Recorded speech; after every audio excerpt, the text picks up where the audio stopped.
Hello, and welcome to Staying Home, your revolutionary guide to the Green New Deal. Boy, it's Friday at the end of a very, very long and troublesome and crazy and interesting week. Tonight, I want to talk about two things just before we get underway, and I'm going to keep my comments brief because we know we have Mr. Don Vappy with the Song of the Week, New Orleans Banjo Genius. We have Stanton Moore from Galactic and the venue Tipitinas from New Orleans tonight. And we have Christoph Dornemann with the Drink of the Week. I want to just mention number one, this week, we took a very disturbing turn in America towards fascism in a very classic and scary sense. Donald Trump went to Kenosha, did not condemn the actions of a murderer who came to a protest and shot 3 people. This is a terrifying time to be an activist when you have militia in the streets, illegal vigilantes in the streets coming to shoot us with AR-15s.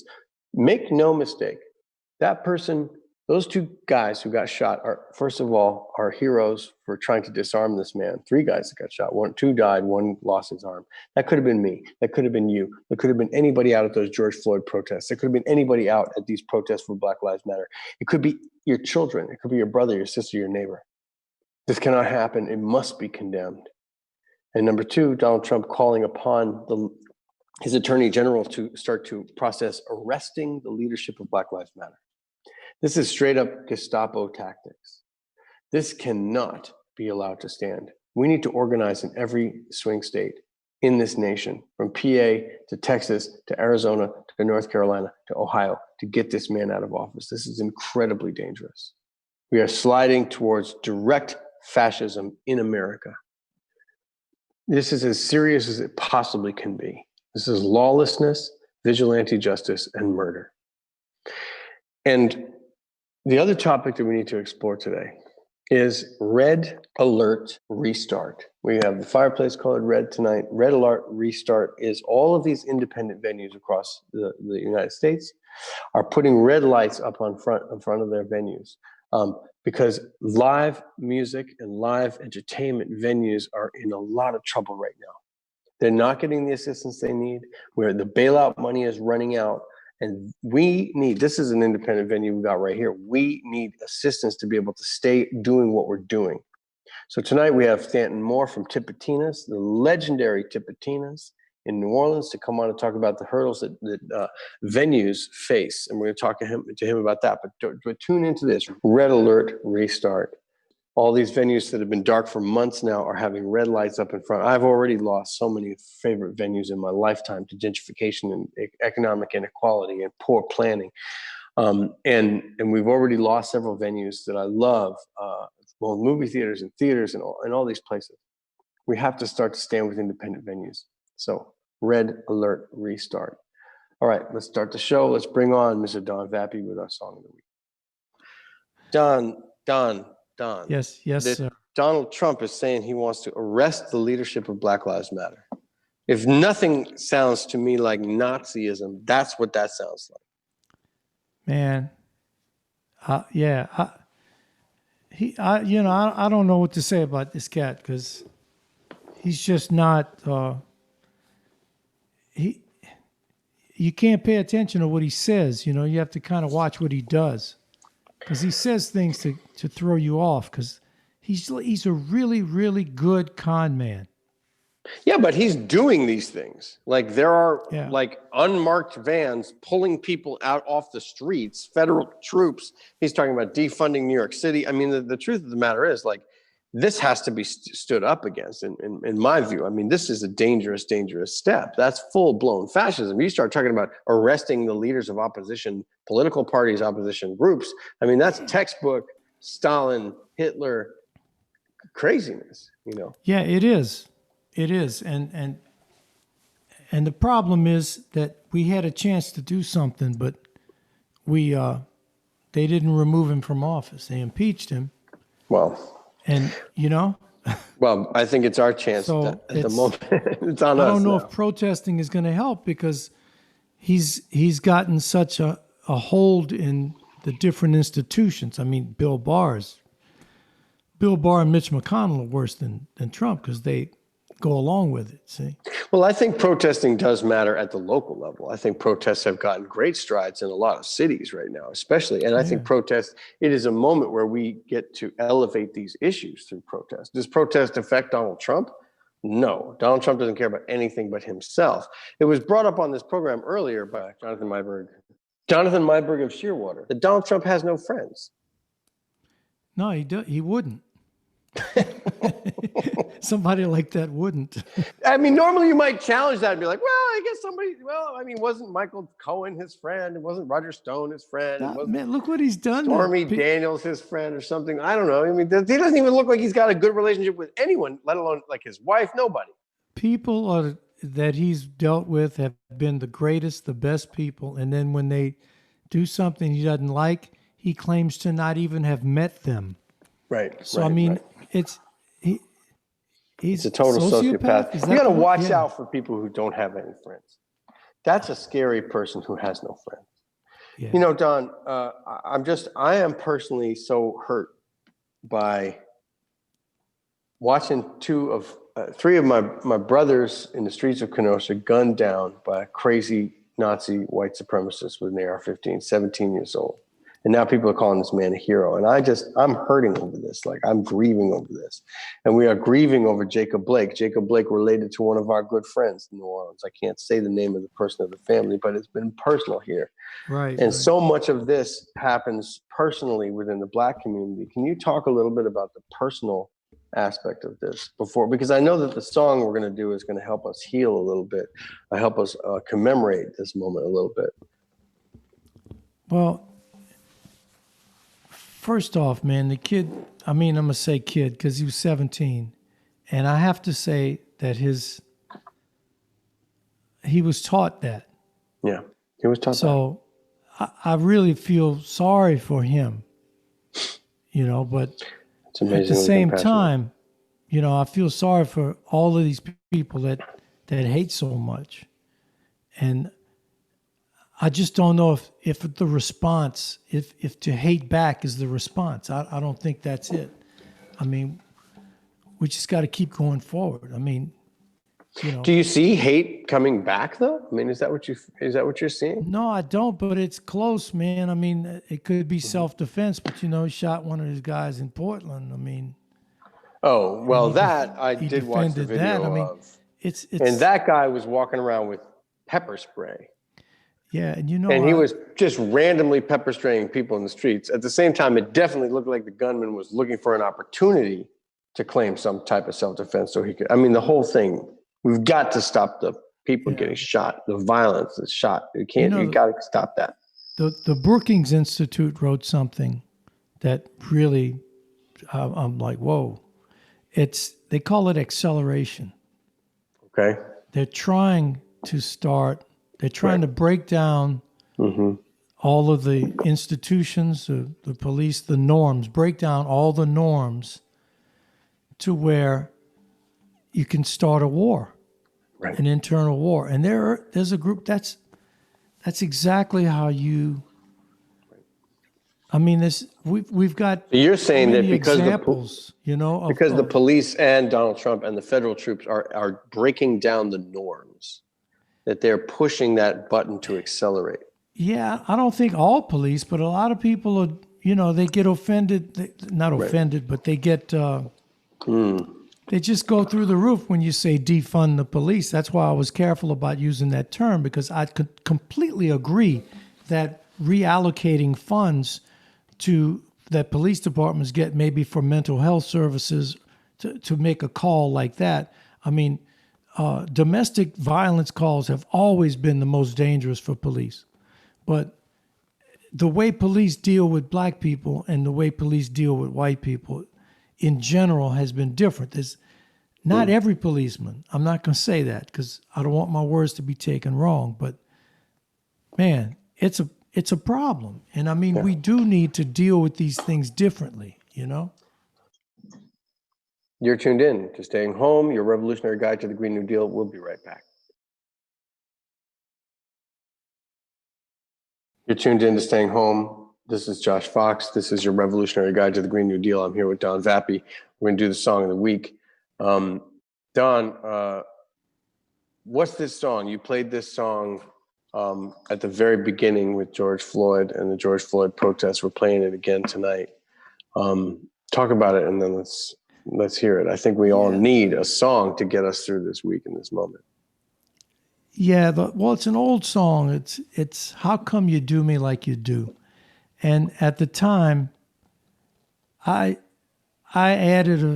altered the lyrics a bit to kind of fit what I was feeling, because how come you do me like you do? Why do you fear me like you do? You think, do you think I want revenge? I mean, why do you kneel on me till I turn blue? You're killing me. And every time something like this happens, I go back, Trayvon Martin. Hey, we just had the anniversary of the death of Emmett Till. Mm-hmm. I mean, that Emmett Till was murdered.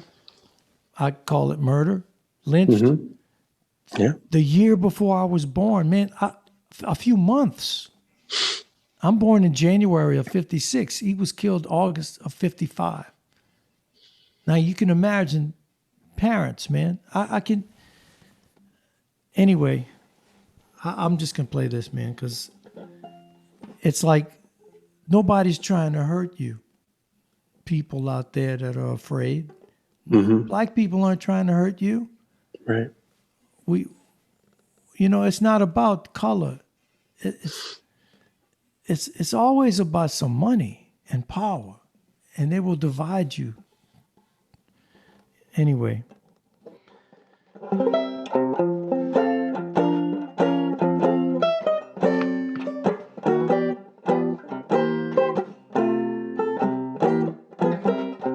How come you do me like you do?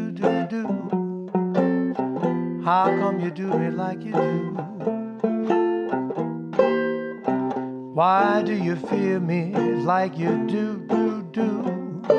I ain't looking for revenge on you.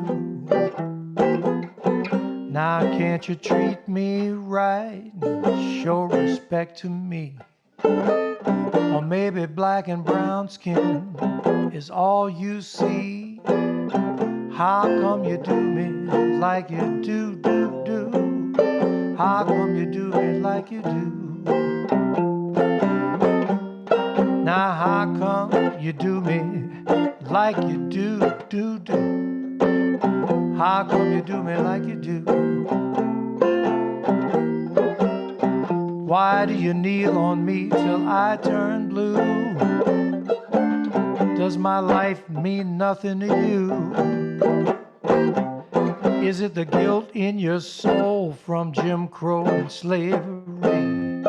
Or maybe it's just that black and brown skin is all you see. How come you do me like you do? Why do you fear me? Why do you fear me like you do?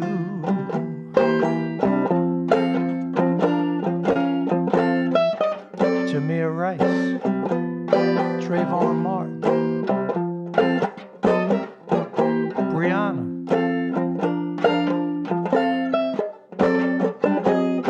And every day you wake up, it's in your face.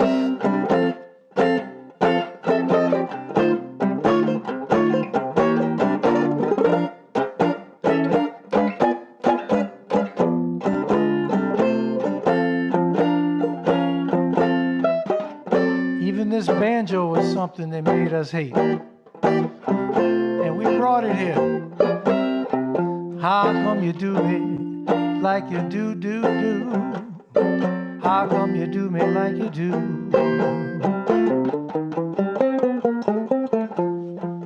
Why do you kneel on me till I turn blue? Does my life mean nothing to you? Now is it the guilt in your soul from Jim Crow and slavery? Or maybe it's just that black and brown skin is all you see. How come you do me like you do? Why do you fear me like you do? Is it because you used to lynch us? How come you fear me like you do? Is it because of the Tulsa riots? How come you do me like you do? It's because the only way you think you can get by is to push a man down. All we need is some fairness, we all the same. How come you do me like you do? You gotta cut that out. It's gotta stop. It's gotta stop. Music can bring us the message in a way that nothing else can. Don Vappy, thank you so much for being with us tonight. As always, every Friday, the song of the week. And we'll see you next week, man. Keep the faith and vote early. You can check on vote.org to see when you can possibly vote early. You know, early voting in Louisiana, they cut it back to 1 week. So I'm just saying it'd be a good idea to avoid as much trouble as we can and vote early, because I'm mail in is great if that's all you can do. Mail it in, but man, this one's gonna be rough, man. All right, thanks, Don. Thank you. As always, Don Vappy, the legendary banjo player from New Orleans, giving us the song of the week, and we'll see him next week. Thanks, Don. So next up on Staying Home with Josh Fox, your revolutionary guide to the Green New Deal, we've got Stanton Moore coming to us from Tipitinas, and he's behind the drum set. Oh my God, what riches await us. I didn't know. I thought you were going to just talk to us, but if you would play, that would make me so happy. Let me just say, Stanton, I have to say, Galactic, I saw you guys in Arise Fest a long time ago, and I am a regular at Tipitinas. Tipitinas, one of the greatest venues in the country in New Orleans. Galactic is in ownership of that, and we're talking about Red Alert restart. We have the fireplace colored red for our venues. So Stanton, we want to talk about music, but we definitely want to talk about venues. Thank you so much for being on the program. Thank you for having me, Josh. I really appreciate it. And, you know, I've been watching some of your streams, and Don, that was, man, I was on mute. I was playing brushes along with Don. I was checking it out. I was watching one of Don's episodes. So what you're doing is great. I'm glad to be on the show. Thank you for having me. And yes, thank you. You know, independent venues are in trouble and are on the verge of going extinct. And this Save Our Stages, Red Alert, I mean, the auto industry got a bailout, financial industry got a bailout, independent venues and the music industry need help. And we're not asking for a handout. We're just asking for some help. You know, Josh, I'm sure you're aware of this, but a lot of these independent venues have been around for 20, 30 years and have been in neighborhoods before the neighborhoods were really economically viable. And they've been there and helped lead the charge. And now you've got, you know, economically thriving communities built around these venues. And because of the venues. The venues were first to be there. And you've got coffee shops, restaurants, high dollar condos around these venues, and now the venues need help. You know, as you already know, we're one of the first to shut down, and we're going to be one of the first to reopen. And so, you know, if people watching this can reach out to Congress and ask for them to support the Save Our Stages Act, it's going to go a long way to saving these venues. And I'm hearing a lot from a lot of people how much live music means to them and how much they miss it. So listen, let me just say this. As a drummer myself, growing up playing in CBGBs in the punk and reggae ska era back in the 80s, and a lot of people don't know that about me, but that is my origin. And all of the great clubs that I played in back in New York City eats its young. New York City does not protect its cultural institutions. And when I walked into Tipitinas for the first time, I felt that vibe. I felt that this was a place that I was at home, whether I was seeing Big Frida or Tank and the Bangas or Naughty Professor or Lee Scratch Perry, which is, I think I just saw last year. I mean, like the list goes on and on of the amazing acts. I've been on the stage there doing a political speech, opening up for my good friend Nako Bear. But we talk about what the character of a place is. I tell you, I hate going to see shows at the House of Blues. It's just a corporate atmosphere. I can't feel good because you feel that there's a corporation there sucking your money out. It's this plasticized, laminated experience. But when you go to Tipitina's, you get the real deal. You get the feeling that people run this place and that people are on stage. And that's why it's so crucially important. So thank you so much for doing that. Talk about the Tipitina's particular thing that you guys were doing. You were doing auctions for artwork and other things. Yeah. So Tipitina's being a venue, just like all venues right now, we've been forced to close our doors. So recently, what we have done is we just started Tipitinas.tv, which is all right. So we already had cameras in place and we were streaming with nugs.net, but we weren't usually charging for it. We were just kind of putting it out there. So once things started shutting down, we realized we need to figure out a way to turn this into a revenue producing stream. And so we are, Saturday night is episode 4. So episode 1 was Galactic. Episode 2 was Rebirth. Episode 3 was Anders Osborne. And it's been really well received. And people can get a season pass to it, or they can buy the individual shows. But that's one of the things, I know your show is talking about staying at home and what musicians have been doing during this pandemic. And that's one of the things that we've been focused on. And now we're able to do it. And that feels great because otherwise it's not going to help replace the revenue that we've lost, but it feels like a tiny step in a good direction. Right. Stay with us. This is Staying Home, your revolutionary guide to the Green New Deal. I'm Josh Fox, and we'll be right back. So you're tuned in to Staying Home, your revolutionary guide to the Green New Deal. We're talking about music, and we're talking about venues. We're here with Stanton Moore of Galactic, and also of the great club founded, I believe, by Professor Longhair, Tipitina's in New Orleans, Uptown. And it's one of these things that we talk a lot about on this show, how we need cultural preservation, cultural protection, cultural landmark laws. We landmark buildings, right? We're not going to tear down Carnegie Hall. Why don't we landmark our culture as well and make that, because you're so right. All of those neighborhoods from the Lower East Side in New York, all across the country, were popularized by the music venues. And then, that created trillions, I'm sure, of dollars of value. Why not give some of that back to make sure that we don't lose these crucial institutions? Yeah, exactly. I mean, high dollar places to live are great, but what if there's nothing to live for around it, Right. So I can't overemphasize the importance of Tipitina's to us. That's why we never sought out to buy a bar or buy a venue.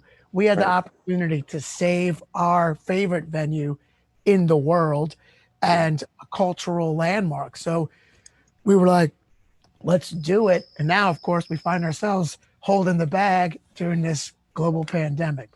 Right. Well, I mean, we'll talk about the economics of this, though, because the bottom line is that it's so tough to make it at all, ever. Was there a part of the bailout package that you as a small business had access to? Was that a possibility? And is that money now running out if you ever got it? Or what's the situation? Well, we did get some PPP and that's been helping, but the Save Our Stages will go a long way to really be able to pay bills. I mean, we can't pay our mortgage with PPP and we need to keep paying the mortgage. And so, we need to keep the doors open. Well, right now the doors are closed, but we need open in the sense, to be able to exist. We need to pay the bills until we can open as we used to. And, we're really doing what we can, but we need all the help we can get. I'm really looking forward to the day when we change the name of this program to Going Out with Josh Fox, because this started as a live version of a thing we were doing at One-Eyed Jacks, another great venue in the French Quarter. And One-Eyed Jacks, we did stories, and we did, I was performing, and we had music, and we had politics built in, and it was a very successful event. So we are rooted in the idea of New Orleans and culture. I don't think there's a night at all where I stay at home in New Orleans. You just don't do it. You just walk out your door, and that's life. Right. What is the psychological impact, you think, on people right now in without live music, without places to assemble? I know that people are really missing it and yearning for it.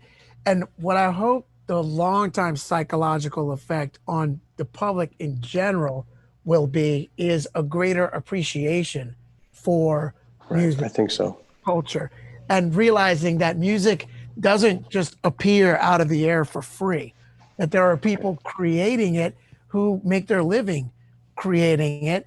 And without a revenue stream, these people are going to stop creating music. So if you like music, it's good to support music. And now that we're on the verge of losing live music, hopefully people are missing it and yearning for it enough to where they'll appreciate it and be willing to support it on a grander level when we get out. Aside from just the political movement of this Red Alert restart and Save Our Stages, is there a way to people to donate, like right away?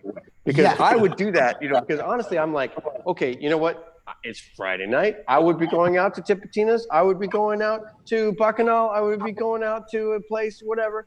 And I got to just send them my $20 right now, just because I want to make sure that in the future, is there a way for people to do that? Yeah, for Tipitina's, you can just go to tipitinas.com and click on Friend Indeed.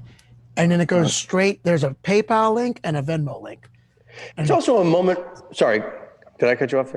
no, it's just, Musicians are more dependent on live performing than ever, too, because of Spotify and streaming services. And nobody's buying records anymore. As Gillian Welch said, everything is free now because we don't pay for music. I grew up paying for music, buying records. I own 1,000 records, but we don't do that anymore. And talk about that's an extra level to this crunch, to this squeeze. Is that not right? Yeah, it's absolutely right. As what we were seeing is more and more people making their living touring. So bands coming out of retirement, bands coming into reunion stuff, and bands that have been making revenue off of records.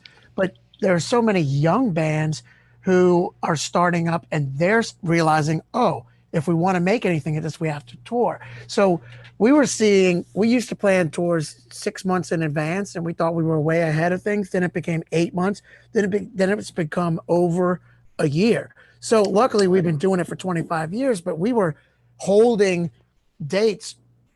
Like we knew that one was coming up in March. We already knew the next March that we would be there again because they knew it was a probable or highly guaranteed sellout.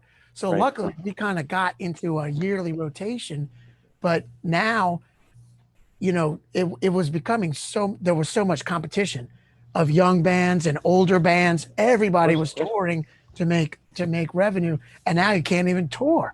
So even people at that level of touring arenas or big festivals, that's galactic. But we talk a lot with musicians in New Orleans and all over the country who are touring to 100-seat venues, 200-seat venues, working with their tip jar, all that stuff, from Don Vappy to John Boutte to my friend Dustin Hammond to So it's a nightly exercise where you're making that dollar. But let's talk for a second about your influences as a drummer. I know you've spoken about the Meters, Dr. John, the Professor Longhair, the Neville family. Talk about the musical lineage of Galactic and of your drumming in particular. Yeah, for me, growing up as a kid in the suburbs of New Orleans, naturally I was drawn to first classic rock and things that I heard on the radio. And then when I was starting to go to punk rock shows at the VFW hall and different places in New Orleans, I was going to punk rock shows, Jimmy's, Muddy Waters, all these places. And then I was at a punk rock party and a guy put on a record of the Meters. And I had heard some of their Mardi Gras stuff and some of the stuff you'd hear on the radio. But this is the first time I heard Look a Pie Pie, the instrumental stuff from start to finish on a record. And it just blew my mind. I was like, oh my goodness, this is a mix between improvising with jazz and hitting hard in rock. I was like, this is I think the direction I want to go in. So then of course I started discovering Dr. John, the Neville Brothers, the Dirty Dozen Brass Band, Professor Longhair. I just started getting more and more into that. And then I'm the kind of person who once I learn something, I want to learn where did that come from. So I started getting into the Mardi Gras Indians and all that. And I could talk about this all night, but all those things started to inform my drumming. And the individual drummers like Zigaboo Modelise, Johnny Vodakovich, James Black, Russell Batiste, Shannon Powell, Herlin Riley.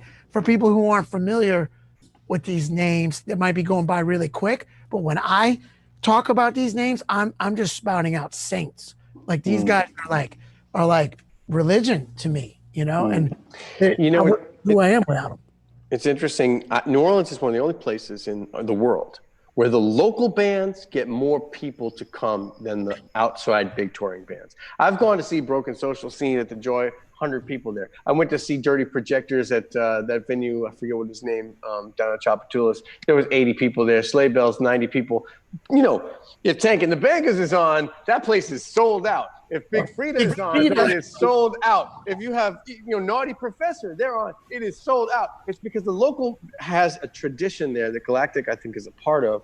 I don't know if you're prepared, but you look like you're prepared. I would love it if you wanted to break anything down just to play. Yeah. We have a couple minutes. We have 2 minutes, and let's just demonstrate that. And before we do this, I have to say, this is Staying Home, your revolutionary guide to the Green New Deal. I'm Josh Fox. We'll be right back. You're tuned in to Staying Home with Josh Fox, your revolutionary guide to the Green New Deal. I have Stanton Moore here from Galactic. Let's drop a beat, or whatever you want to do, man.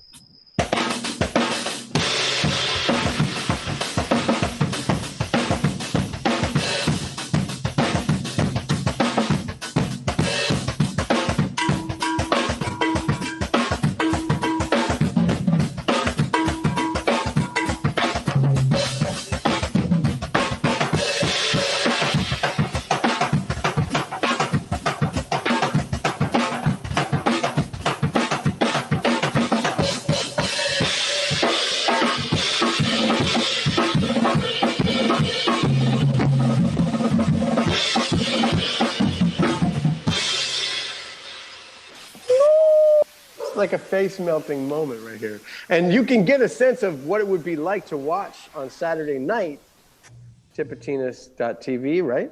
Yeah, Tipitinas.tv. Tank and the Bangas are coming up, actually. On Saturday? The are coming up. Samantha Fish is coming up. Yeah, but people can get on. I'm on this. For sure. Please. And, you can, if you get the season pass, you can go back and watch the Galactic show, the Rebirth show. Andrew show, and I've been watching them on Saturday nights, and we talk about what are we going to order for food that night, what are we going to make for drinks that night. Like it's become as close as you can get to live music right now. Well, I want to tell everybody watching this program, sign up for that season pass, and then watch our next segment with Christophe Dornemann from Arnaud's French 75, the cocktail of the week. Stanton Moore, thank you so much for what you're doing. We're going to keep it alive. We're never going to let that place close. It's not going to happen.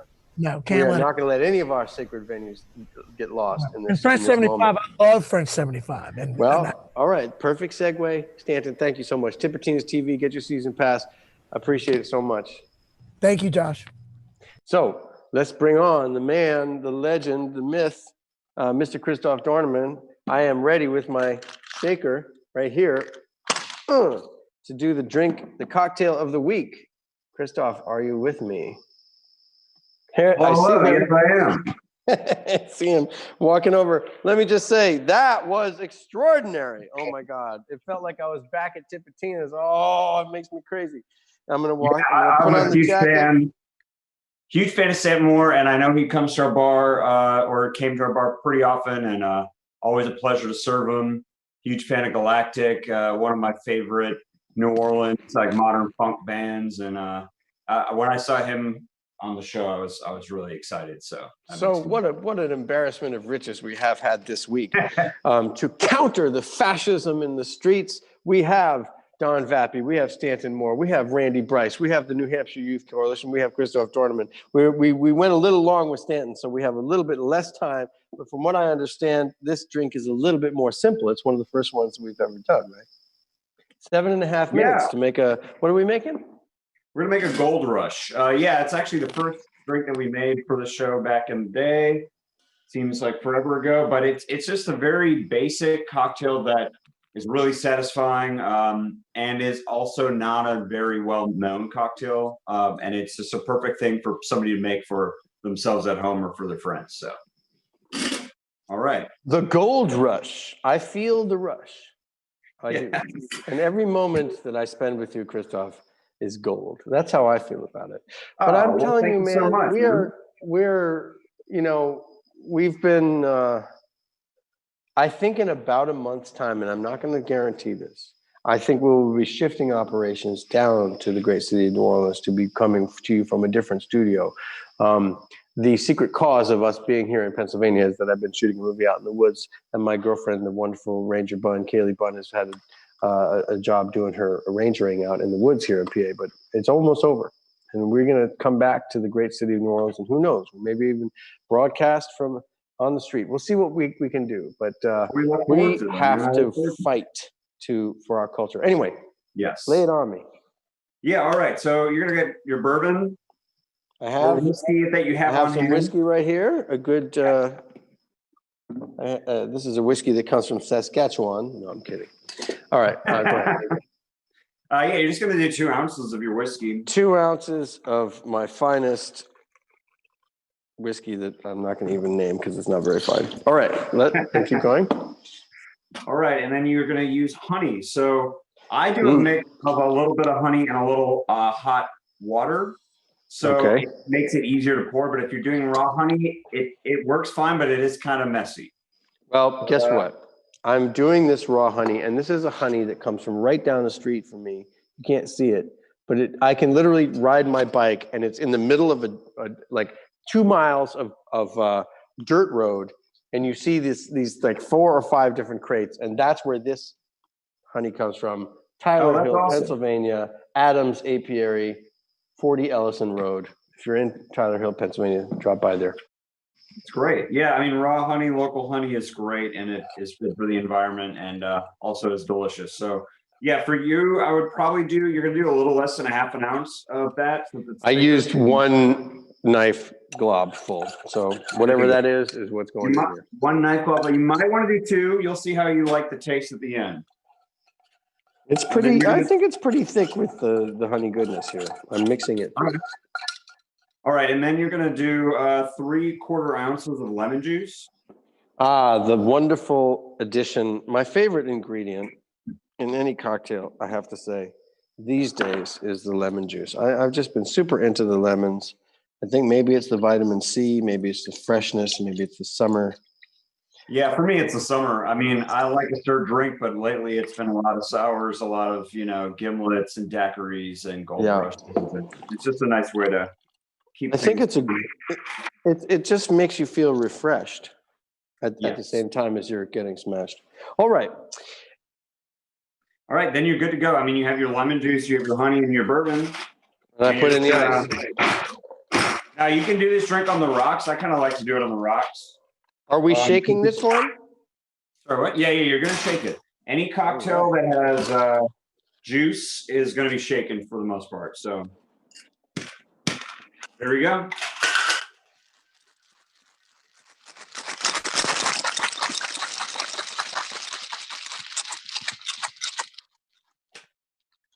Now, this is the Gold Rush. How is this? Damn it. Okay. The chocolate's the hard part. There you go. I'm learning, but I always get stage fright. So this you want to do on the rocks, but I'm just going to strain it first. Yeah, you don't have to do it on the rocks. I'm going to do it on the rocks. And how is this different from the bee's knees? Yeah, I mean, really, it's just a variation on the bee's knees using bourbon. So the bee's knees is a classic cocktail. The Gold Rush is like a modern classic cocktail. but it just makes sense. I mean, bourbon is often like one of the flavor profiles of bourbon is honey, cloves, things like that, and it just works so well with the lemon and honey. It's just a really smooth, beautiful way. Quite simple, easy for you guys to make at home. Stay home, drink this, go watch Tipitina's TV. Yeah, that sounds great. I gotta check that out. Oh man. Woo! Like Nick, like Jack Nicholson would say in Easy Rider. If you haven't seen Easy Rider, what are you doing watching this Yeah, program? seriously. And Don't watch the New Easy Orleans, Rider.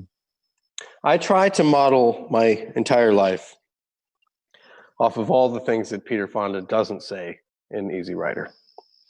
Everything that's on his face. Just so stoic. Of course, he's Peter Fonda. Wow, the Fondas. I have a great fondness for the Fondas, all the Fondas. Peter, Henry, Jane. It's true. So we have 2 minutes. So let's just talk a little bit while we drink about the future of bartending in New Orleans. Have the bars reopened or what? No. So what's been happening is bars are still closed, which has been very controversial because they're going to allow the Saints games to happen again. There's a few things that are going Saints on. Games are on? Well, they're allowing the public to show up to the second Saints game of the season, which is going to be later in September. So we're at this kind of very tricky situation. There's some legendary bars that are rumored to be potentially closing for good. Like what? Some bars, yeah, I mean, I don't know for sure, but I've heard that Mimi's is maybe going to close for good. One of my favorite of all time. That would kill me dead. Mimi's is the most important. Oh my God, I can't do that. I will go and. Some bars are repositioning themselves to be restaurants in whatever way they can, because then they can technically be open, which seems kind of weird it's just like a loophole that you just relabel yourself that way. But I understand that they need to make money, and there's really no bailout program for these small businesses. So yeah. Wow. So anyways, well, it's entertaining the situation, and we're hoping for the best. And I mean, the numbers are getting better. So in theory, we're going to be in a position where these people can make business again. But I hope for the best. Let's make a toast to Mimi's and the Marigny and all the great venues and all the great places. Thank you so much. We must preserve our culture. It's not about drinking. It's about who we are. It's about the tastes, the sounds, the smells, all the things that we do when we go out. Let's fight for that.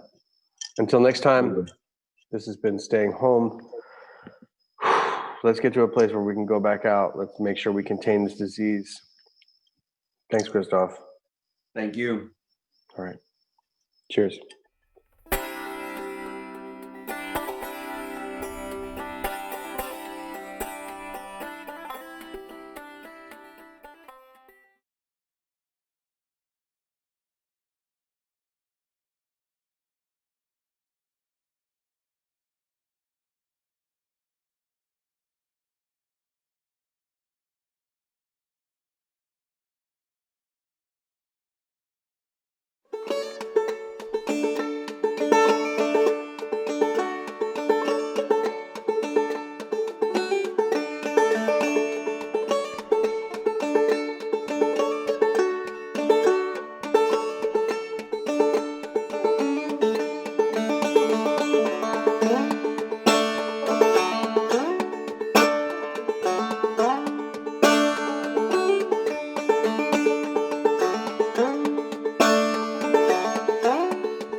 that's Anna. Jumping music, sleek DJs, fog machines, and laser rays. Look out weekends, cause here I come. Because weekends were made for fun. Look out weekend, cause here I come. Because weekends were made for fun, fun, fun. I work hard every day. It's all work and no play. With the boss on my back, he don't give me any slack. I sit down, I daydream of how my weekend's gonna be. Girl, I wish you would.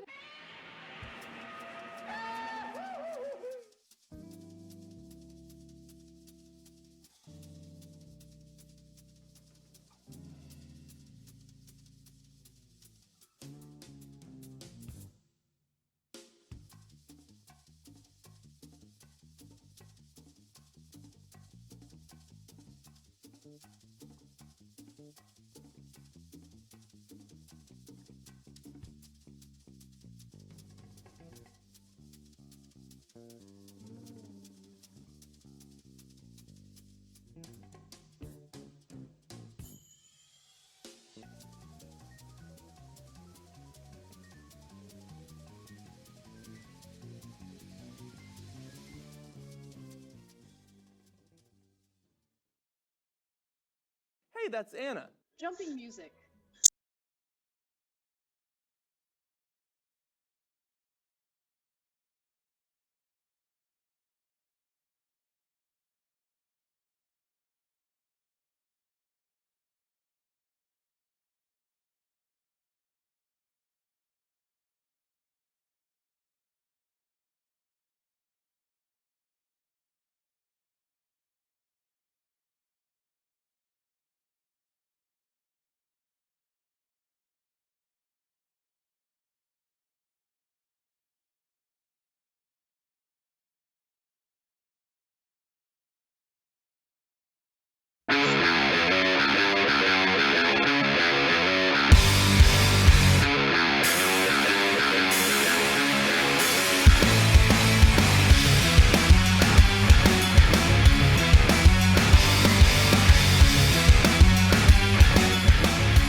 All right, welcome to the Young Turks. Jake Ugranic sparing with you guys.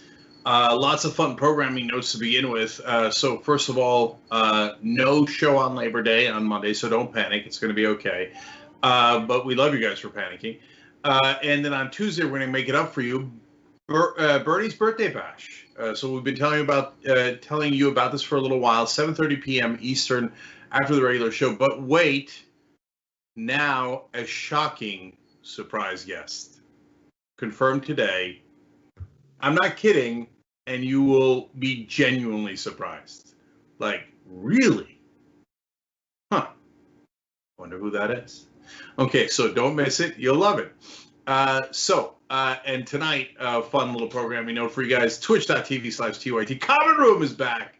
It's couples night.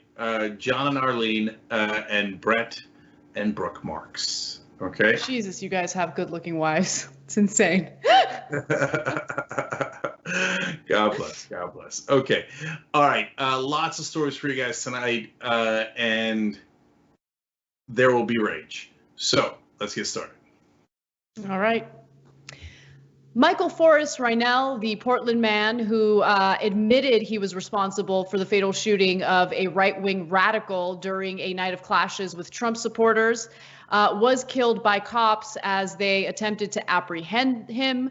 This is based on what the authorities are alleging happened. We don't have too many details, but this has to do with the suspect who shot and killed Aaron Danielson, a member of Patriot Prayer. Now, the U.S. Marshals said a task force was attempting to arrest Michael Forrest Reinell in Washington state. He was wanted for this charge of murder. Now, the initial reports indicate the suspect produced a firearm, so they're alleging that he had a weapon on him, threatening the lives of law enforcement officers. Task force members responded to the threat and struck the suspect, who was pronounced dead at the scene. Now, as this was happening, as the authorities were attempting to apprehend him, Vice actually aired an interview with Reinell. He agreed to speak to the press, and he did confess to shooting Aaron Danielson, but says that he did it in an act of self-defense because Danielson was attacking him and a friend with a knife. Now, we do know, based on local reporting at the time, that Danielson did in fact have a knife on him, and he also did have a paintball gun. So there is some evidence corroborating that. But without further ado, here is Michael Reinell speaking to the press and explaining why he decided to open fire, killing Aaron Danielson. I had no choice. I mean, I had a choice. I could have sat there and watched them kill a friend of mine of color. But I wasn't going to do that. You know, that was the straw that broke the camel's back.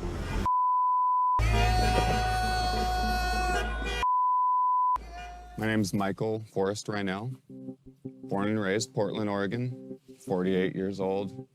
You know, lots of lawyers suggest that I shouldn't even be saying anything, but I feel it's important that the world at least gets a little bit of what's really going on, because there's been a lot of propaganda put out there.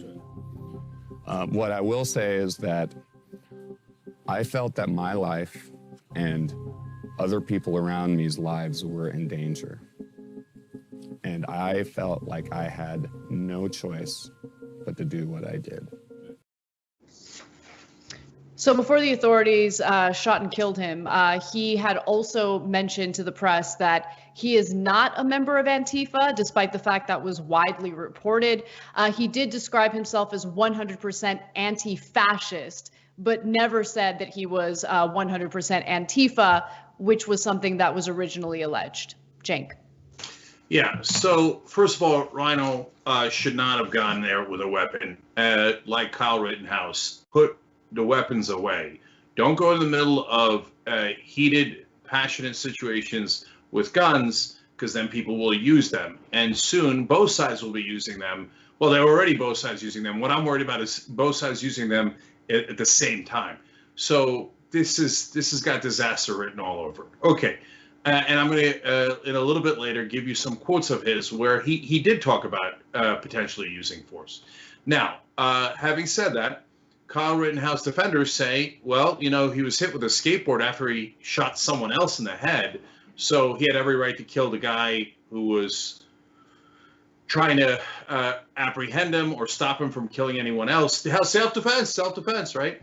Well, in this case, apparently there was definitely a knife. And so that's much worse than a skateboard. So definitely self-defense. So all right-wingers agree, right? Self-defense, because you just said it about Rittenhouse. And in this case, it appears to be a more significant case of self-defense. So you're all on Reinhold's side, right?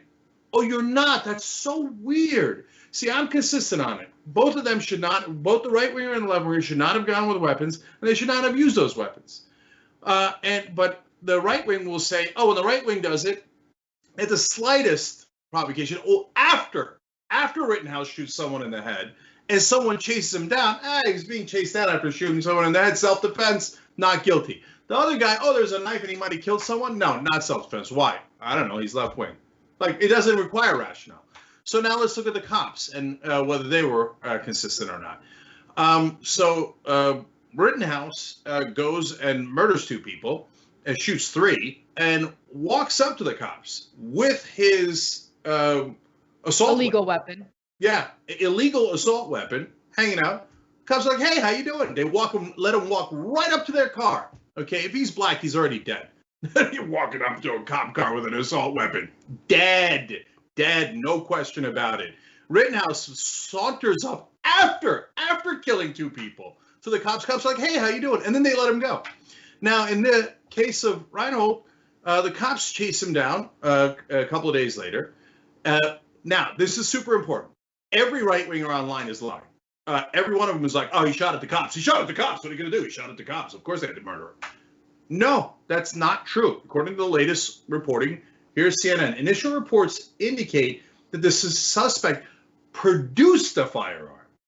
They say it's not known if Reinhold fired at the officers. Okay, so believe me, if he had fired at the officers, the first thing the cops would have said is, he fired at us, we had to kill him. He fired at us, murderer, terrorist, right? If the cops aren't saying he fired at him, there's a 200% chance that he didn't fire at them.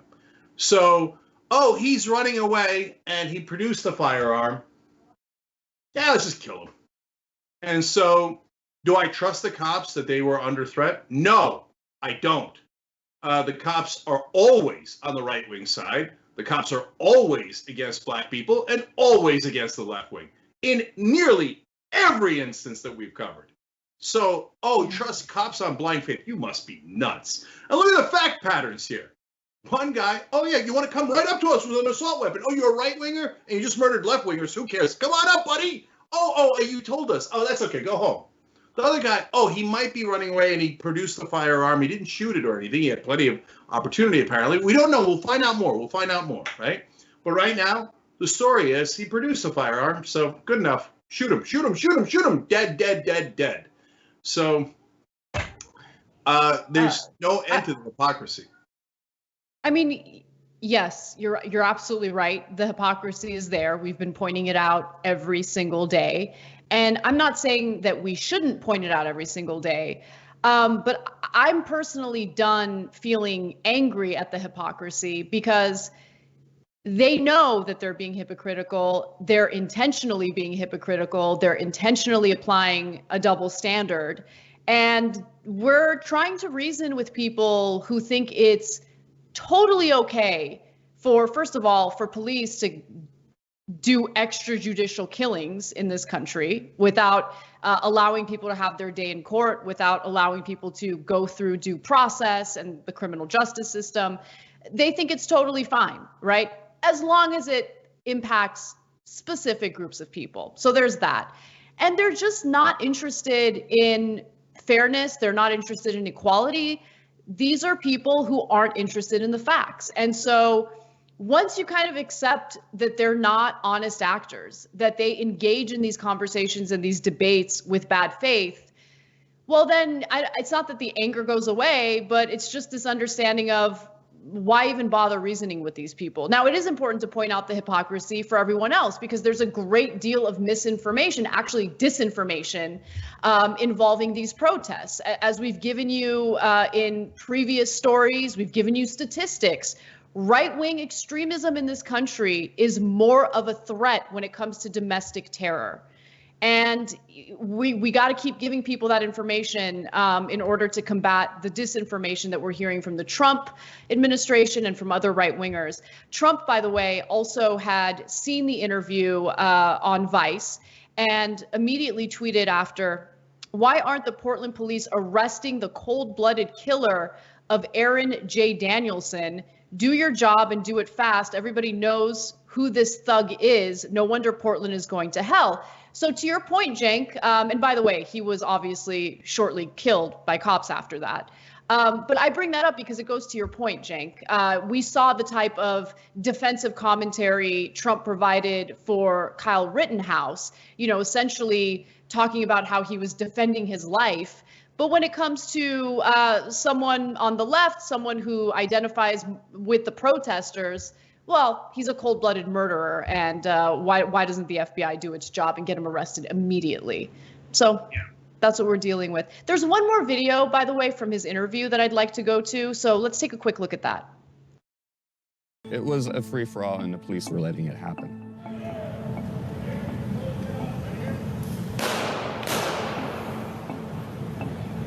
Right after it happened, what did you panic? Did you run? Well, honestly,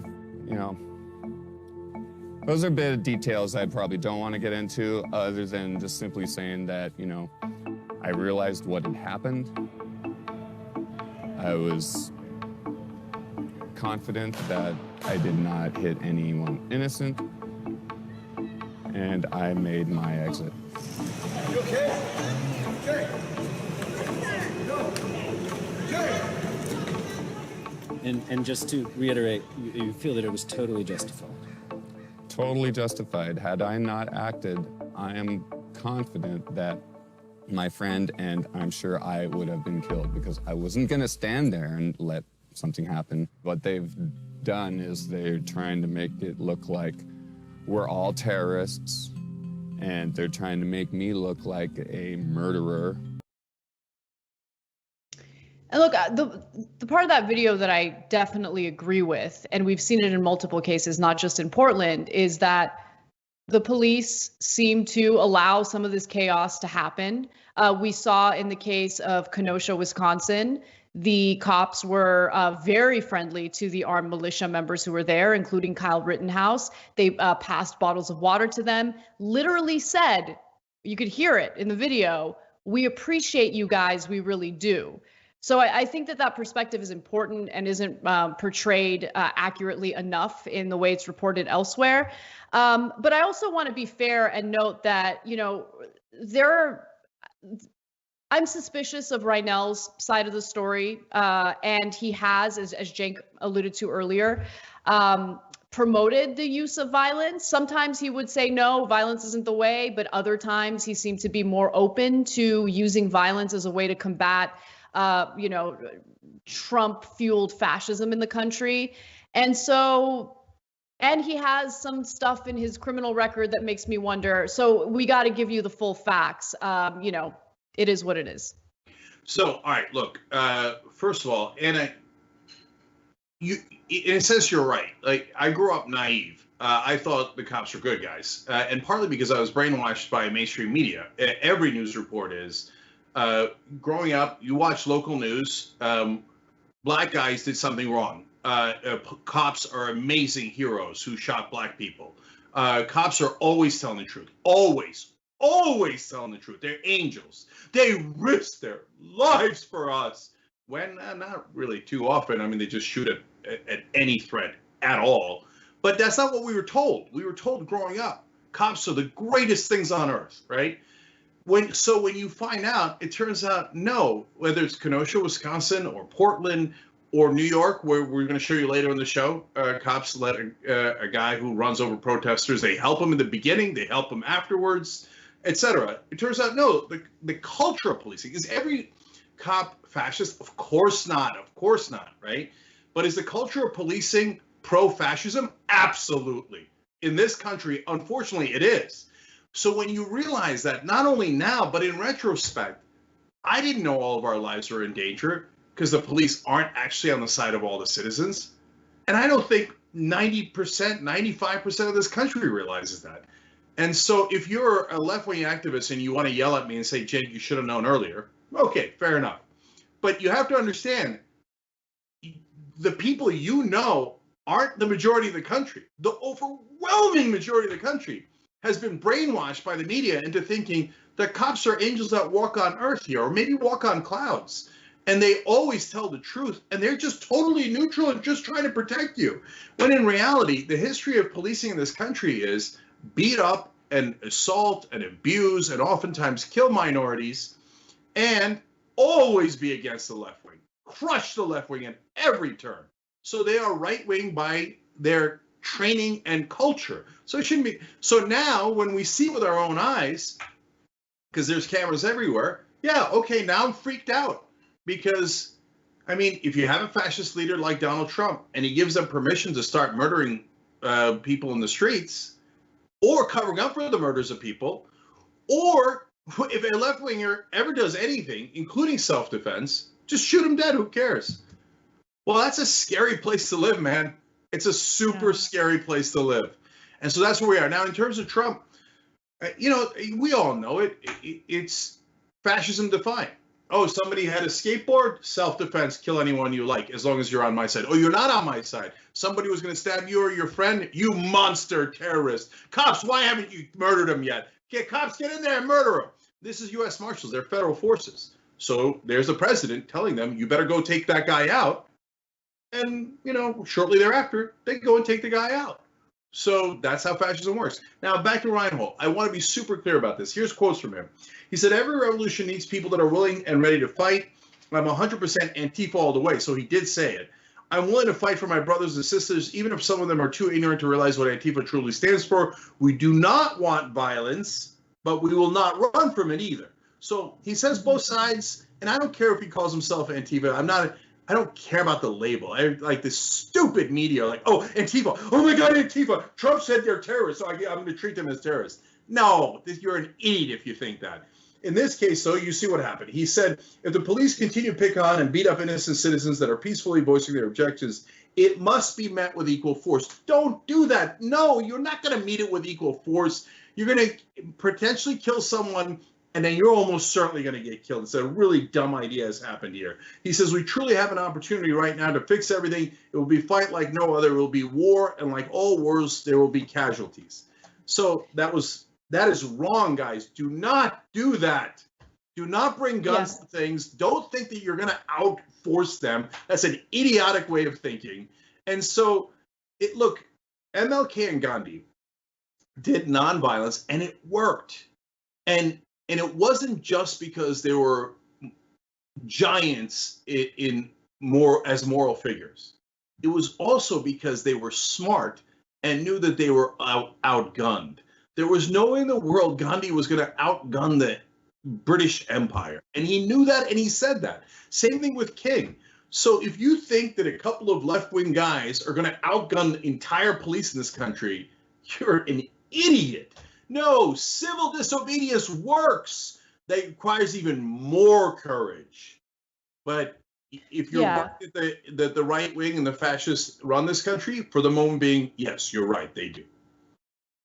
All right, we got to take a quick break, but when we come back, we have two different stories involving right-wing radicals attacking peaceful protesters, and in some of these cases, getting away with it. So we'll be right back.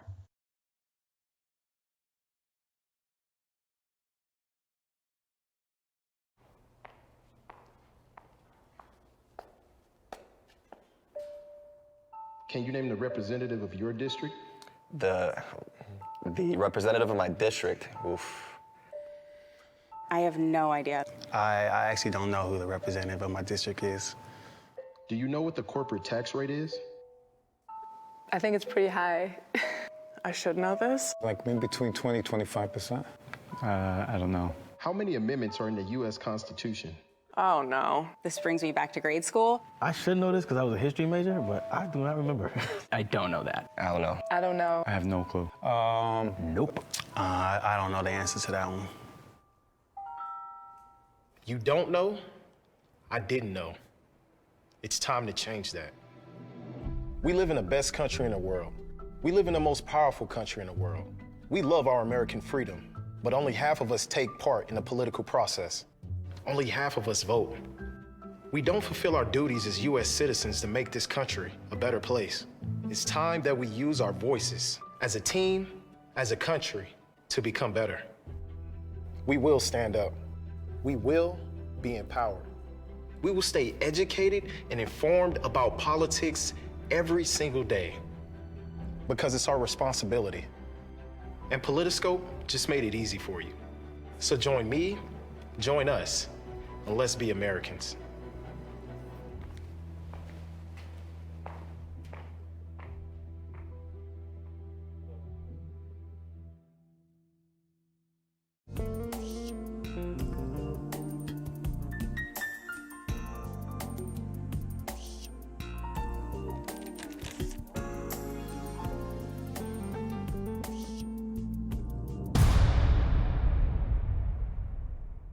How in the world are you going to get the right to vote if you don't already have the right to vote? That's impossible. Reason they tell you things are impossible is because they don't want you to try. It only took 7 years for them to get an amendment to get a right to vote. Does this result in millions upon millions of Americans losing their coverage? And we've been waiting to find out, and now we know, yes, it will cut millions. Public education was supposed to be the way to equalize everyone regardless of their socioeconomic status. But if you come from a family that's poor, how are you going to afford grade school for your kids? This fight is about fairness and morality. It's about the American values. You think that black people all across the country, in every city, were all lying when they said the police abuse us and the police kill us when they should? No, of course they weren't lying. Yes, it does happen. Yes, they do get targeted more. Why are we going to put immigrants in prison for 5 years, which American taxpayers have to pay for, if we're so concerned with immigrants using up our so-called resources? We're going to do both. We're going to fight Trump and we're going to fight the establishment. It is not that hard. Yes, you can do both at the same time. Go tell them.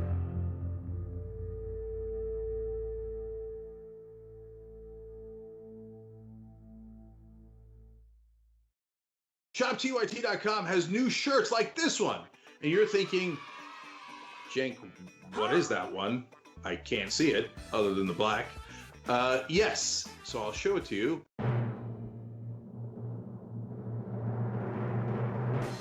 If you can read this, you're not practicing social distancing. Yes! Now, you were practicing social distancing. This is over video. But overall, you get it. ShopTYT.com.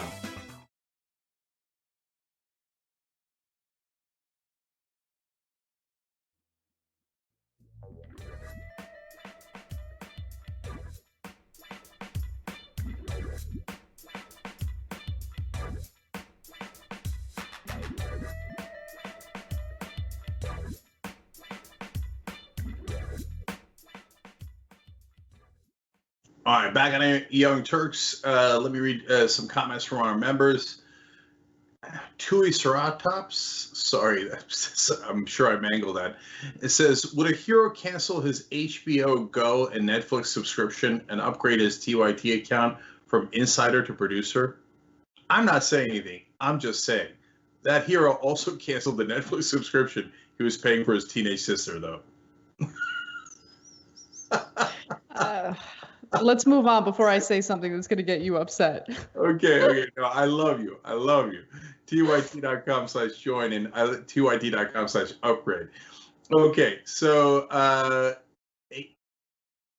girl linked writes in, he knew he was going to be killed. That's why he did the interview. He is clearly not under any illusions that the cops do the right thing.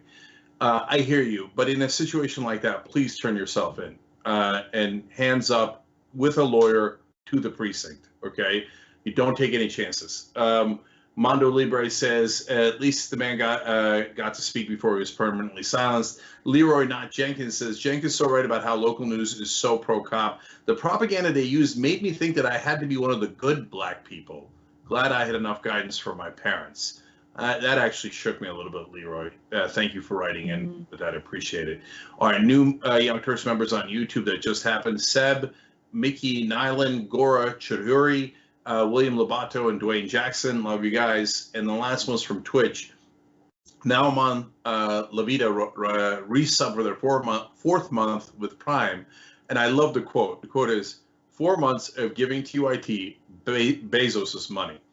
Because if you have an Amazon Prime account, they actually give us money, but it doesn't cost you anything to be a subscriber on Twitch. So check that out, and we love it and appreciate it.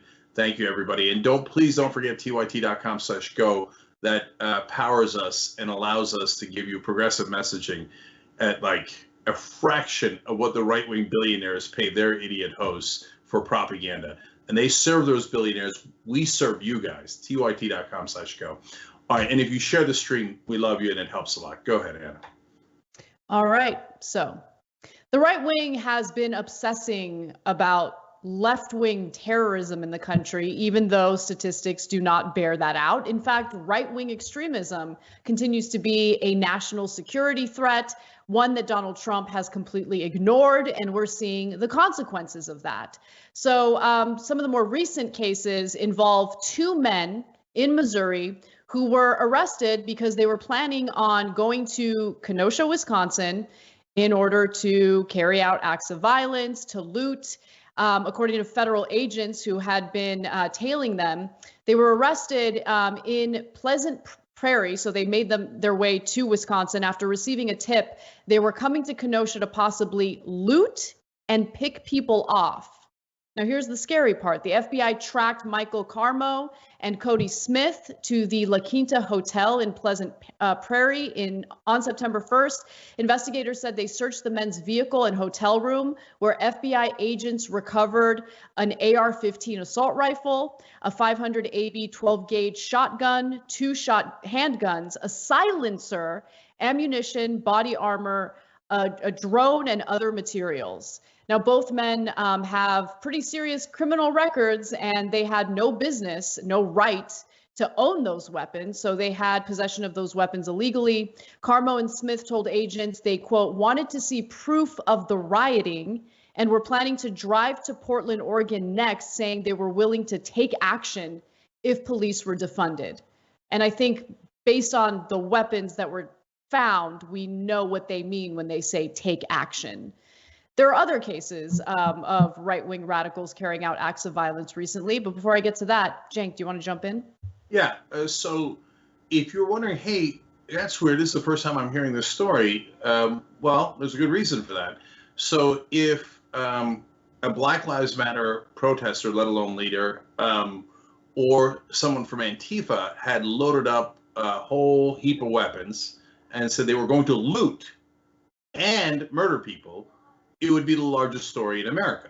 And you all know that. There's not a single person who disputes that. Every right-winger was screaming from the rooftops. Trump and Fox News was screaming from the rooftops. Oh, we knew it! The Black Lives Matter people are looters, and look at all the weapons they have. Terrorists. If it's Antifa, it might even be worse. They're right-wingers. Everybody's like, oh yeah, that's totally normal. So why? Well, it's normal on two fronts. One, I don't blame them because the right-wingers do it all the time. So it just gets exhausting. There's nonstop right-wing terrorism in this country.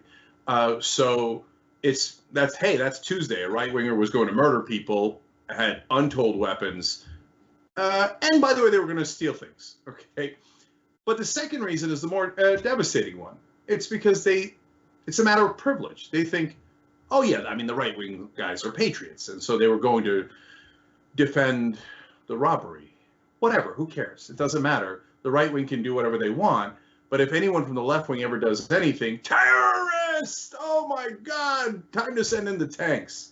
So look, you can see it with your own eyes. There is no dispute. And in this case, think about it. So you all get Trump's hypocrisy. And at this point, I think you all get the police hypocrisy. But in this case, this is just about the media. The media thinks if the left wing does something wrong, it's terrible and unconscionable and they might be terrorists. If the right wing does something that was going to be a terrorist act and looting, they think that's not that big a story. No, I think it's actually worse than that. Because it's the same virus that we've experienced in different contexts, right? From what I've seen in the media, without, considering the outliers and maybe partisan media, like I don't consider Fox News. I'm just thinking about like legacy media outlets, corporate media. They're still obsessed with false equivalencies. They're still obsessed with confusing neutrality with objectivity. And I think it's important. Look, I'm not saying that if someone on the left carries out an act of violence, they should excuse it or make excuses for it. Absolutely not, right? What I'm arguing, though, is don't pretend as if left-wing terrorism is as much of a threat in this country as right-wing extremism, because we see it in FBI reporting. We see it in other studies, one of which I'm about to mention in the context of this story in just a minute. Right-wing extremism is a problem. And when they draw this false equivalency, They needlessly create all this hostility and they antagonize the left. When you look at the numbers, when you look at these protests, the vast majority of them are peaceful. Okay, that doesn't mean there aren't ever instances of violence breaking out, but you also have to study those instances of violence and what escalated to that point, right? So, and by the way, I just gave you some anecdotal evidence. 2 men from Missouri who just got arrested because they were planning on going to Kenosha to carry out acts of violence. That's what those weapons were for. Well, now let's move on to another case, this time Times Square. So there were multiple videos that went viral recently on social media showing a vehicle driving through a group of protesters. This is in Times Square. Luckily, no one was seriously injured. There were a few minor injuries. The video I'm about to show you is graphic, but it gives you a sense of what pro-Trump counter-protesters engage in when they show up to these Black Lives Matter demonstrations.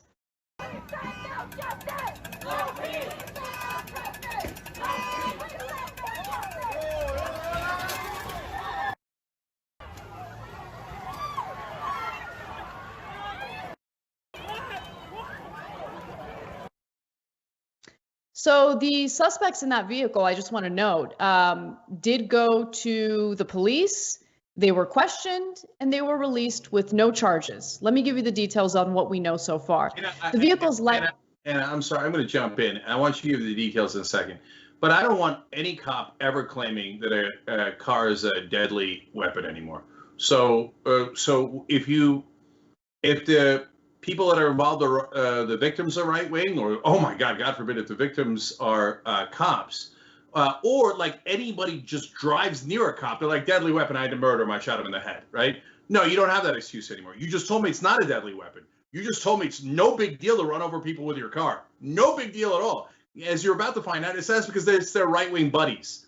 And the right-wing buddies try to murder left-wingers. So they're like, oh, car's no longer a deadly weapon.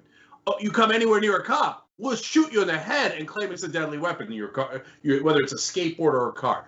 The hypocrisy is unreal. So we'll give you the details on how the cops love these guys in a second. So here's what we know about the perpetrators, the people who were in the vehicle. There were several people in the vehicle, and apparently the vehicle's license plate matches that of another car frequently shared on social media by Hakeem Gibson, a pro-NYPD activist who currently runs a law enforcement support page. The Ford Taurus appears to be a former police car purchased from a police auction. According to Facebook posts, Gibson recently outfitted the car with a push bumper and spotlight, joking online that other drivers had often mistaken him for a police officer. Now, one of the other people in the car is a transgender pro-Trump activist who has gotten in trouble several times for defacing Black Lives Matter murals. And there's one of them in Manhattan. There's another one in Brooklyn. Juliet Germanata is her name, a pro-Trump activist, confirmed that she was in the vehicle with 5 other counter-protesters when the driver floored it through the crowd of Black Lives Matter marchers.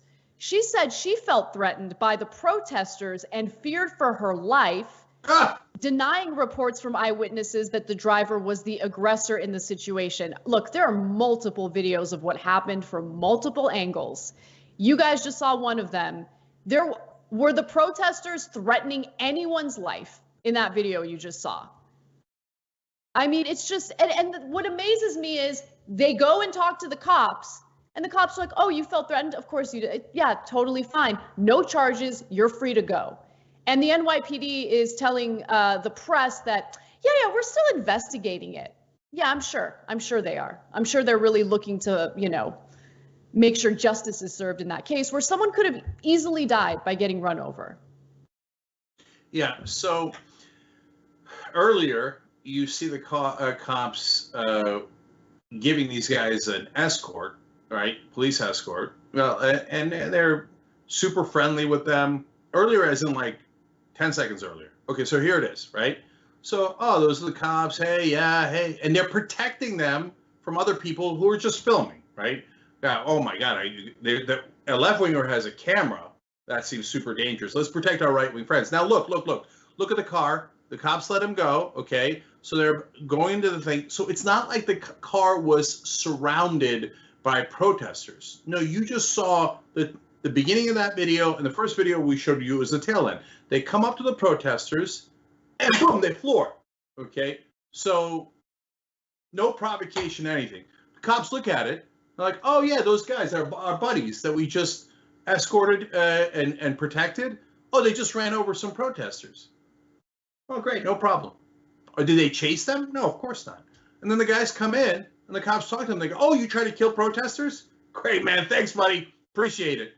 And so now they let him go, totally go, and they said nothing happened, nothing wrong. And then they say, "Oh, it was on camera. Okay, we're still investigating." Okay, and it depends. If there's enough political pressure and we're worried one of us might get fired, we'll do some trappings of pretending to care. And when you're not looking, we'll let him go anyway. But for now, no one's been arrested. It's clear as day. They have video. What do you imagine if they had video of a left-winger or a black person, same exact situation, that runs over cops? Do you think they'd still be... No, hold on. Let me get this right. Do you think they'd still be investigating? Or do you think they would have already gone to that person's house and shot them dead? Okay, come on, keep it. Yeah, we know what the answer is. Well, because look, we're talking about the NYPD, where in the beginning of the civil unrest in this country, we had multiple examples of them running over protesters themselves. They see the protesters as their opponents, their political enemies. That's the reason why they're so friendly to the counter protesters, even as they carry out acts of violence and terror. That's what's going on. That's what we're seeing. Again, like we saw NYPD SUVs run over a crowd of protesters. Luckily, no one died in that instance, but it's just, they did it themselves, Cenk. They don't care. And so we gave you some anecdotal evidence. Anecdotal evidence doesn't mean anything. What matters is, if you look at the bigger picture, what is the trend? And the trend is that right-wing radicals pose the biggest threat to people's safety.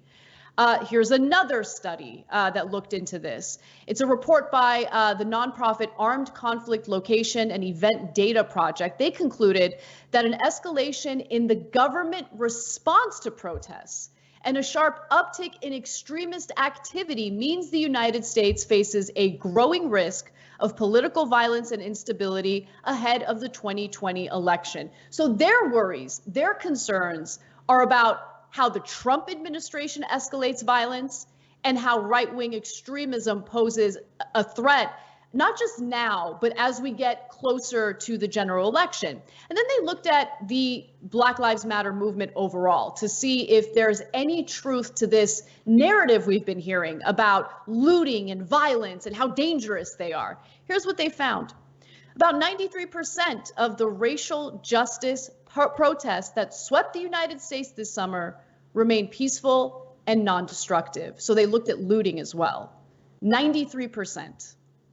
Okay, so guys, this part's super important because, first of all, even among the 7%, did they include the stores being burned down? Of course they did, right? And so that's part of that 7% where there was violence.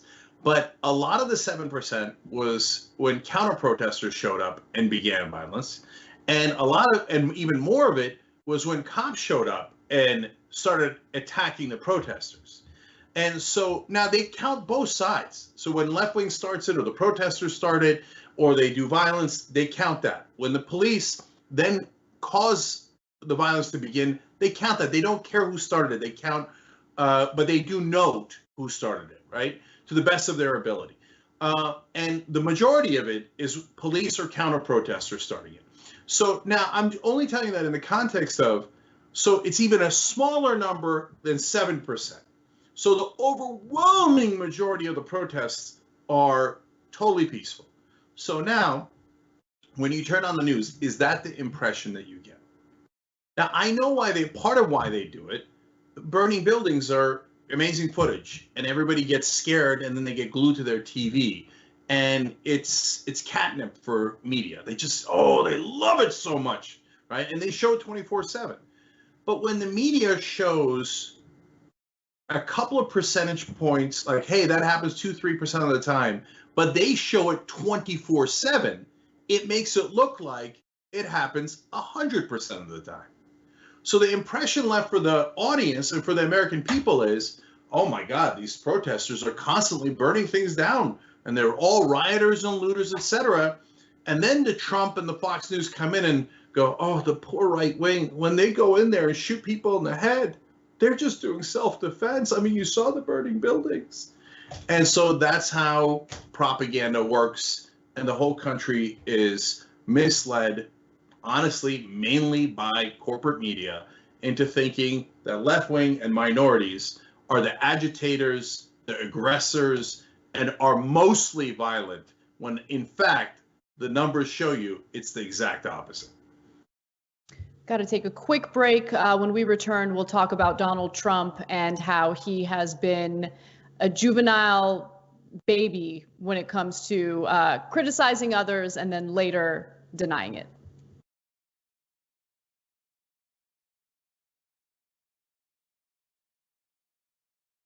You know, old school's pitched to me from Jank. It'll just be me, you, Jesus, Ben, and maybe Michael. And we're like, okay, cool. I can do that every week. As you can see, me, Jesus, Ben. When you make the order, it says, don't exceed $20.01. So I'll just order literally anything to get it as close to that as I possibly can. I'm sorry that I ordered $45 worth of food and got an email saying, sir, would you like to rethink that? And I go, what are you talking about? I was in hell. I was just like, oh my God, the theater's empty. Nobody's here. Everyone on screen keeps f***ing cursing. Why did I let this happen? And the whole thing looks like it was shot through a glass of milk. My mom's gonna be so mad. If you're looking for a heart attack, the short way, baby. Wrong! I did put mayonnaise on it. I'm the most in shape, overweight person you'll find. That's right. He was like, why didn't you answer my call? I called you 39 times. Yuck. But what makes you stop right before 40? You know, what makes you say, nah, man, I ain't doing that no more. I'm cool. And I called you back on the air. And I was like, okay, Kevin Smith, big shot. What the f***? You said you'd come on and you didn't come on. I'm sure I took that very well. Yeah, you did. You called me back the next day and said, I thought it was 7 a.m.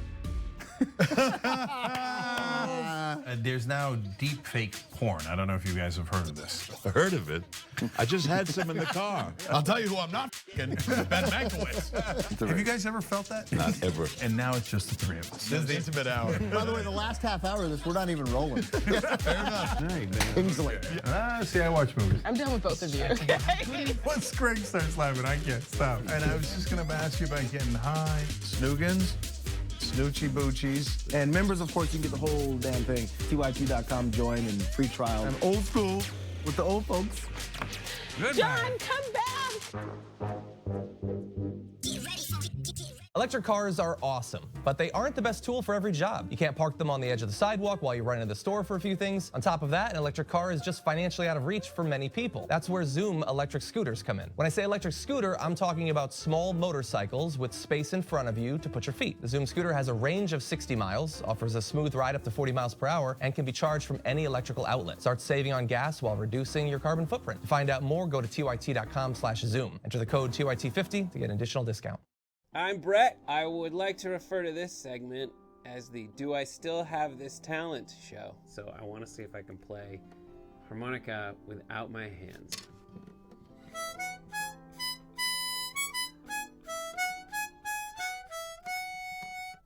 I don't know why I have that. Nothing's going to be more impressive than that.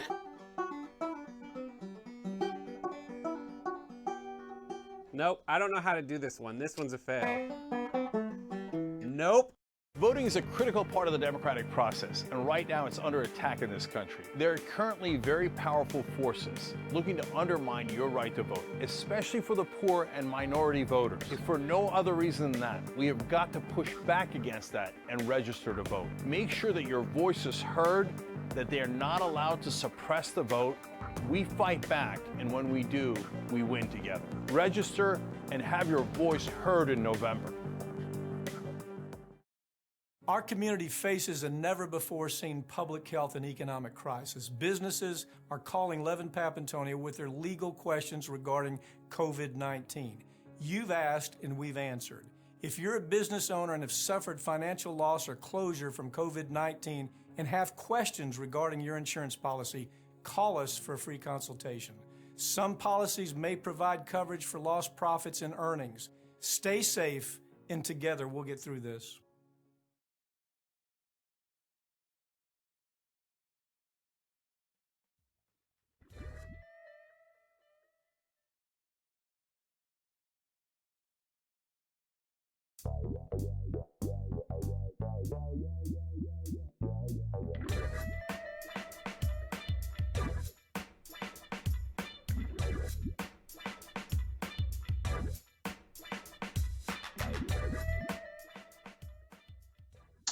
All right, back on the Young Turks. Cenk and Anna with you guys. Member comments. Lisa Payton says, I absolutely love you guys and being a new member. Well, Lisa, we love you back. And since we love you guys, we do extra shows for you. So Bernie Bash, that's a good thing, Birthday Bash, is on Tuesday at 7:30 p.m. Eastern. And we already told you, we're going to tell you his life story, his amazing stories, his accomplishments, etc., and where it leads the progressive movement. But today, I told you in the beginning of the show, and in case you weren't here, we're going to have a shocking surprise guest. A shocking surprise guest. I'm not kidding. You will actually be genuinely surprised. Very surprised. So check that out. It's going to be awesome. We also have Common Room tonight for you guys on Twitch. Twitch.tv/TYT. Brett and John are on there. You guys are going to love that. It's couples night. It's really cute. Check it out. I'm just going to read two more things. Cousin Vinny says, it's because the right wing has taken full ownership of the Second Amendment. If a right winger has a gun, they're just being free Americans. If a left winger has guns, they must be malicious and planning violence. And yes, the media helps perpetuate that. So it's a great point as usual. I wish I could read all your points, guys. Christopher Barron just became a member on YouTube. Thank you, Christopher. We appreciate it. And the last one's just fun. Stephanie Carlton on YouTube Super Chat says, can I get a shout out for my mama's birthday tomorrow? Her name is Denise. We love your show and watch it daily. Denise, happy birthday! Yay, Denise! All right, that's always fun. All right, guys. You make the show possible and do something that's free and really easy. Share the stream whenever you can, okay? And tyt.com/join to join. Thank you. All right, what's next? Donald Trump is vehemently denying allegations made in a shocking Atlantic piece, which claims that Trump refused to visit a U.S. military cemetery near Paris in 2018 because the fallen soldiers were, in his words, losers and suckers. Now, I say it was a shocking piece, but to be honest with you, not so shocking when you consider all the different times he transparently, brazenly said terrible things about members of our military who happen to disagree with him politically. But here he is denying it, and then I'll give you what the facts are. To think that I would make statements negative to our military and our fallen heroes when nobody's done what I've done with the budgets, with the military budgets, with getting pay raises for our military. It is a disgraceful situation by a magazine that's a terrible magazine. I don't read it. I disagreed with John McCain, but I still respected him. And I had to approve his funeral as president. We lowered the flags. I had to approve that. Nobody else, I had to approve it. When you think, and I'm just thinking back, I had to approve either Air Force One or a military plane to go to Arizona to pick up his casket. And I approved it immediately.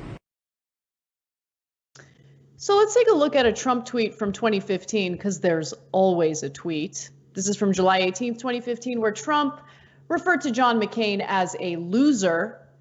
He tweeted an article about himself calling John McCain a loser. So he was bragging about it. Also, when McCain died in 2018, Trump refused to lower the White House flag back to half staff, even though it's become customary for presidents to sign a proclamation calling for the flag to remain at half staff for members of Congress until the day of interment. And then one other piece of evidence to kind of refute Trump's narrative in that video. Take a look. And I said, somebody should run against John McCain, who has been, in my opinion, not so hot. And I supported him. I supported him for president. I raised $1 million for him. It's a lot of money. I supported him. He lost. He let us down. But, you know, he lost. So I never liked him as much after that because I don't like losers. But Frank, let me get to it. He hit me. He's not a war hero. He's a war hero. 5.5 years. He's a war hero because he was captured.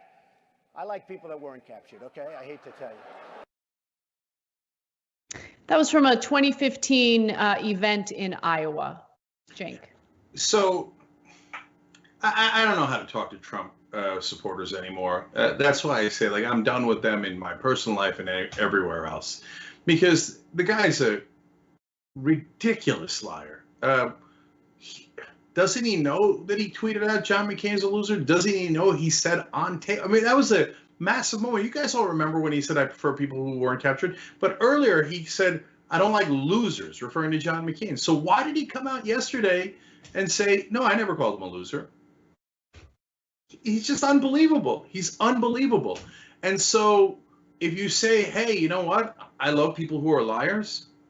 Okay, I mean, do you, boo? Okay. And look, again, I blame the media.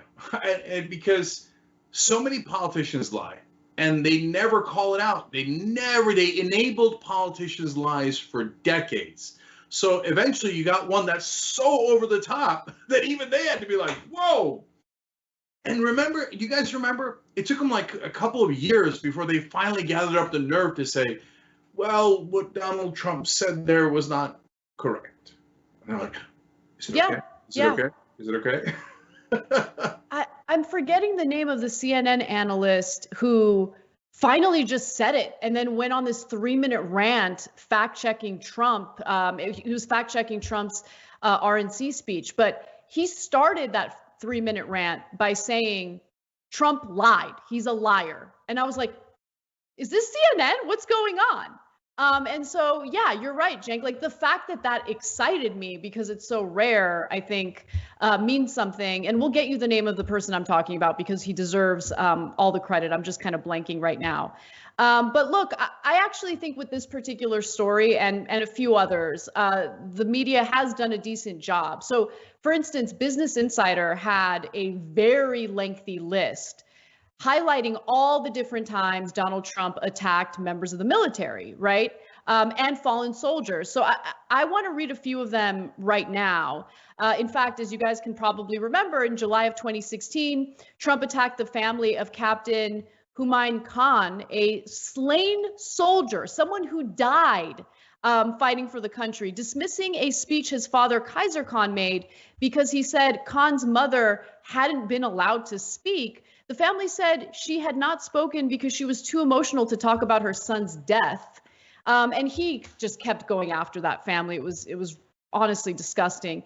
In October of 2017, Trump forgot the name of slain U.S. Army Sergeant LaDavid Johnson while he was on the phone with his widow. Johnson was killed in an ambush in Niger while in active service. Maisha Johnson said the call with Trump made her cry and that Trump told her that her husband knew what he had signed up for.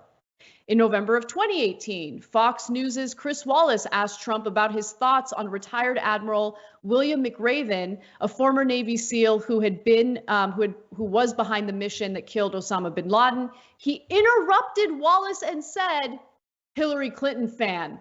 When Wallace continued, Trump did too. "Excuse me, Hillary Clinton fan." Trump went on to repeat that McRaven supported Clinton, which, by the way, he hadn't, as well as former President Barack Obama, and said, frankly, wouldn't it have been nice if we got Osama bin Laden a lot sooner than that? I mean, there's so many more examples, Cenk, but I mean, I want to give you an opportunity to respond to some of them.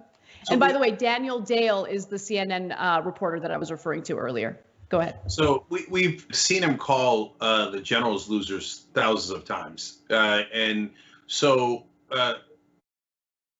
I guess people are shocked that he would go and call the fallen soldiers losers as well, and not just stop at generals or veterans or captured soldiers. But is it really shocking at all? He calls everybody losers. I mean, in his denial, he called the military people who were the sources for this story lowlifes and liars. Mm-hmm. If you're trying to deny that you'd ever call anybody in the military losers, you shouldn't then turn around in your denial and call them lowlifes and liars. So, and look, Atlantic broke the story with 4 sources, then Washington Post backed it up with 3 sources, and then Associated Press also found sources all saying the same thing. He said it. I actually want to read a few excerpts from the Washington Post piece. Again, these aren't the same sources. These are additional sources who also spoke to the Washington Post about, their experience with Trump and what he had to say about fallen soldiers.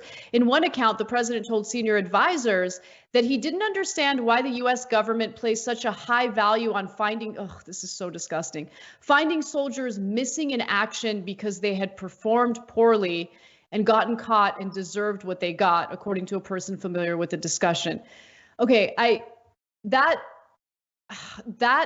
part of the story, like, I don't know, all of it is gross, but that part hit me the hardest because he just doesn't value people's lives. And think about losing a family member that way and knowing that the president of the United States does not care to find their bodies. Trump believed people who served in the Vietnam War must be losers because they hadn't gotten out of it, according to a person familiar with the comments. Trump also complained bitterly to then Chief of Staff John Kelly that he didn't understand why Kelly and others in the military treated McCain, who had been imprisoned and tortured during the Vietnam War, with such reverence. Isn't he kind of a loser? Trump asked, according to a person familiar with Trump's comments. So, look, Donald Trump says this is outrageous. It's anonymous sources. Donald Trump also just a couple of days ago said that there was a plane full of thugs who were going to come and disturb his acceptance speech and cause violence. And when asked, who told you that? He said, I can't tell you. Basically, it's anonymous. Mm-hmm. So wait, I'm supposed to believe your anonymous source of trust me, it's a guy you would know, trust me. But we're not supposed to believe now. It looks like about a half a dozen military sources that talk to 3 different publications, all saying the same thing and all saying things that are very similar to what you've said before. And by the way, yesterday on the show, before the Washington Post and the Associated Press stories came out, I said, I guarantee you that he thinks that they're suckers because he got out of Vietnam with a fake doctor's note because his daddy bought him one. And he thinks they're suckers for not being able to get out of the war like his spoiled ass. And it turns out that's exactly what he said, according to the military sources that heard him say it. Yeah. And remember, when sources are anonymous to the general public, that doesn't mean that they're anonymous to the reporters. Reporters have to vet their anonymous sources and corroborate what they're saying. So maybe they're anonymous to us, but they're not anonymous to the reporters. All right, Postgame is next. You don't want to miss it. We have a banana story involving Democratic strategists. See you there.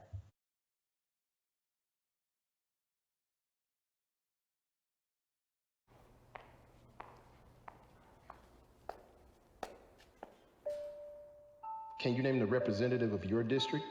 The representative of my district? Oof. I have no idea. I actually don't know who the representative of my district is. Do you know what the corporate tax rate is?